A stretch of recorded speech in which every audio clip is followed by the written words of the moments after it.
Assalamualaikum warahmatullahi wabarakatuh. Perkenalkan, nama saya Suci Ramadhani, kelas 12 APL 4. Di sini saya akan mempresentasikan tentang bahan tambahan makanan. Baiklah, pada presentasi ini saya akan menjelaskan poin-poin yang akan saya sampaikan nantinya. Nah, yang pertama itu, saya akan menjelaskan tentang pengertian bahan tambahan makanan. Yang kedua, jenis-jenis bahan tambahan makanan. Yang ketiga, kegunaan bahan tambahan makanan. Yang keempat, bahan tambahan makanan yang dilarang. Dan yang kelima, dampak negatif dari bahan tambahan makanan. Langsung saja, yang pertama saya akan membahas tentang pengertian dari bahan tambahan makanan. Bahan tambahan makanan adalah bahan yang ditambahkan dengan sengaja ke dalam makanan dalam jumlah kecil, dengan tujuan untuk memperbaiki penampakan, cita rasa, tekstur, dan memperpanjang daya simpan. Selain itu, dapat meningkatkan nilai gizi seperti protein, mineral, dan vitamin. Yang kedua, jenis-jenis dari bahan tambahan makanan. Apa saja sih bahan tambahan makanan yang kalian ketahui? Coba kita lihat pada gambar berikut ini.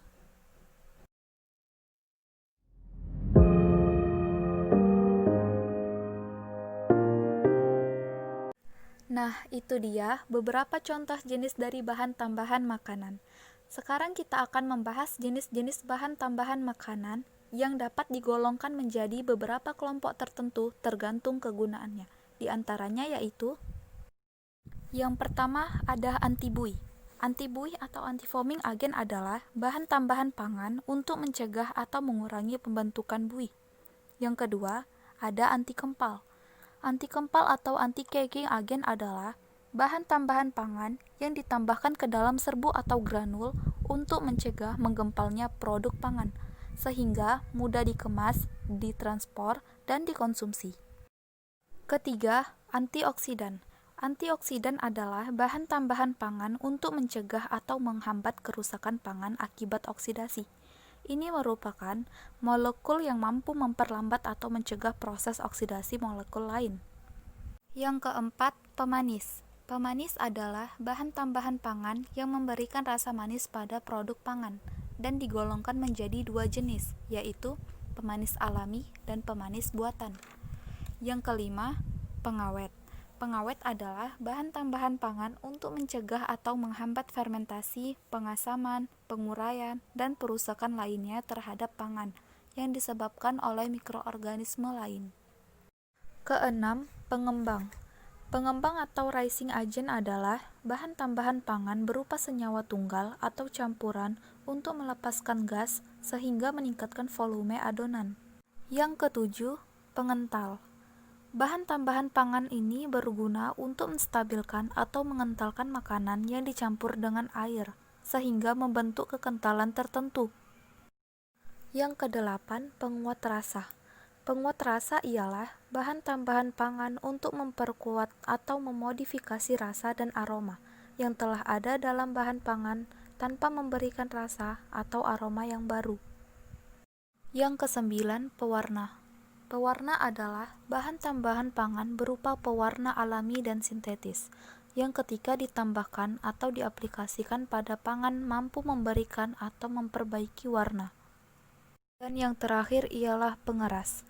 Pengeras atau firming agent adalah bahan tambahan pangan untuk memperkeras atau mempertahankan jaringan buah dan sayuran, atau berinteraksi dengan bahan pembentuk gel untuk memperkuat gel.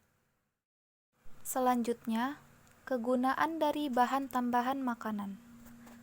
Tujuan dalam penggunaan bahan tambahan pangan yaitu untuk meningkatkan atau mempertahankan kandungan nilai gizi dan kualitas daya simpan, membuat bahan pangan lebih baik, mudah dihidangkan dalam memberi bentuk, tekstur, rasa, dan lain-lain yang lebih baik dari sebelumnya, serta mempermudah preparasi bahan pangan.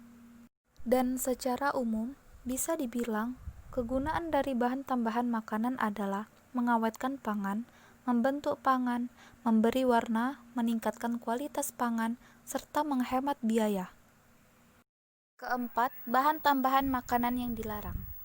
Berdasarkan Peraturan Menteri Kesehatan Republik Indonesia Nomor 33 Tahun 2012 tentang bahan tambahan pangan, Terdapat 19 bahan yang dilarang digunakan sebagai bahan tambahan pangan, termasuk diantaranya adalah formalin dan boraks, yang sudah dikenal masyarakat luas. Nah, sekarang saya akan membahas beberapa bahan yang dilarang digunakan sebagai bahan tambahan pangan. Yang pertama ada nitrofurazon. Nitrofurazon atau nitrofural biasanya digunakan sebagai obat luka bakar dalam bentuk salep.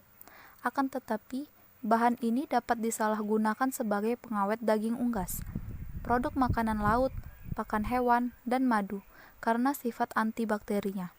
Bahan ini dapat mengakibatkan kerusakan ginjal dan paru-paru, sensasi terbakar dan gatal pada kulit, gangguan saraf tepi, hingga kanker. Yang kedua, dulcamara.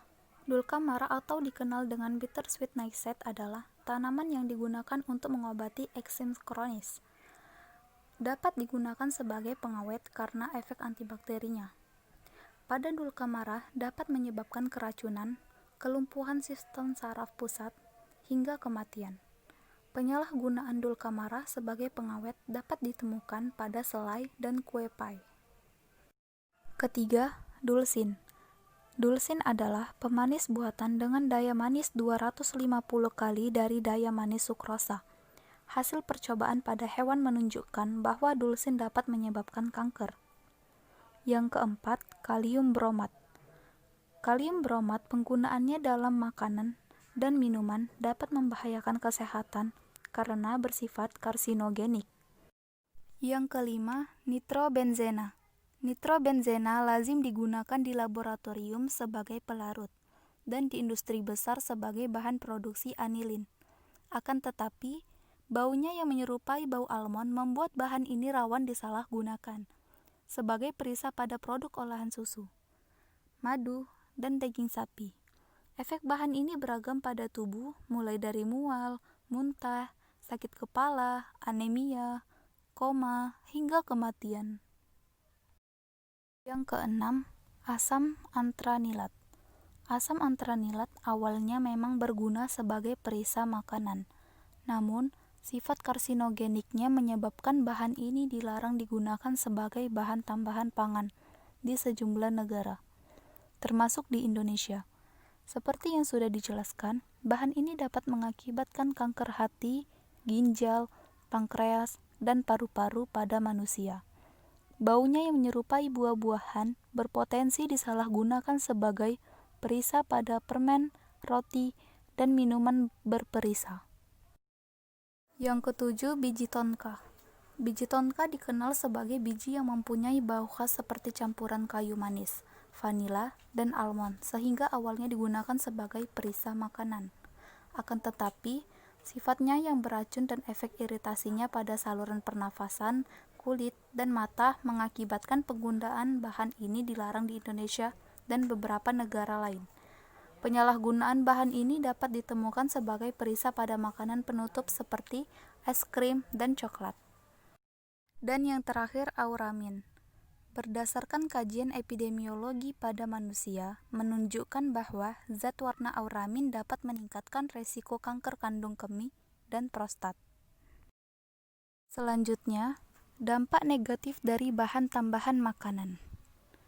Dampak negatifnya sangat mempengaruhi pada kesehatan manusia jika berlebihan dalam mengkonsumsinya, dan bisa menyebabkan keracunan hingga kematian.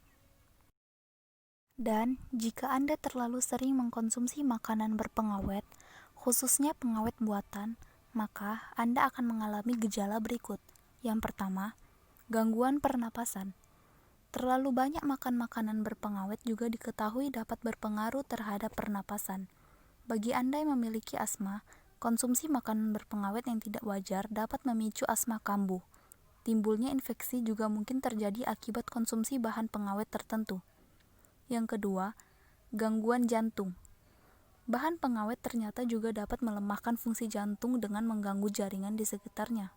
Bahkan ada pula yang dapat merusak pembuluh darah dengan menjadikan arteri pengeras dan menyempit, sehingga risiko terkena serangan jantung meningkat. Yang ketiga, gangguan pencernaan. Karena dikonsumsi makanan berpengawet dapat berdampak langsung pada sistem pencernaan. Salah satunya adalah keluhan diare, yang dapat membuat seseorang kehilangan cairan dalam jumlah banyak. Tidak hanya itu, maka kita akan mengalami gangguan ginjal juga, gangguan saraf, hingga meningkatkan risiko kanker. Jadi, dalam memilih makanan, pilihlah makanan yang berkhasiat dan memiliki gizi sehingga bermanfaat bagi tubuh kita. Nah, itu dia presentasi atau penjelasan tentang bahan tambahan makanan yang saya jelaskan. Lebih dan kurangnya saya mohon maaf. Wabillahi taufiq wal hidayah. Assalamualaikum warahmatullahi wabarakatuh. Terima kasih.